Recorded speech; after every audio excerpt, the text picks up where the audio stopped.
बिस्मिल्लाहिर्रहमानिर्रहीम। अल्लाहुम्मा सल्ली अला मुहम्मद व आले मुहम्मद। मैं गुलफाम अली हुसैनी हर्फ व अदद का तालिब इल्म और आप देख रहे हैं फैज़ हुसैनी। मैं इस वक्त काज़मैन में हूँ, हर में इमाम मोहम्मद तकी जवाद अलैहिस्सलाम। मौला के तवस्सुल से दुआएं मुस्तजाब होती हैं। मौला मोहम्मद व आले मोहम्मद बहुत बड़ा वसीला है।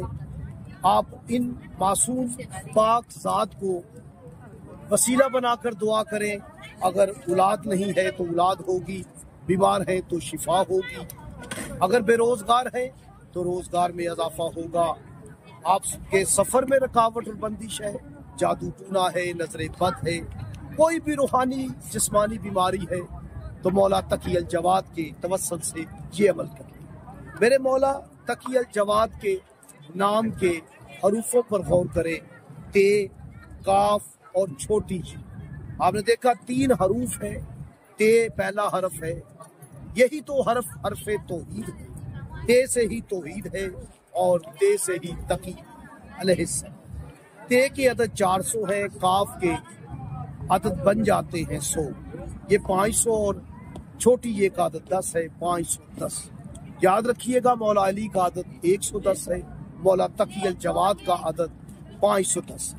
आप इसे कामिल करेंगे तो 5 जमा 1 6, 0 जमा करेंगे फिर 6 हो जाएगा।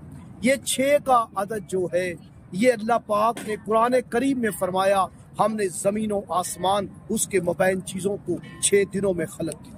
सित्ता अय्याम, ये वो 6 दिन है और यही अदद अली मौला की बेटी के पाक अदद इसम का अदद है।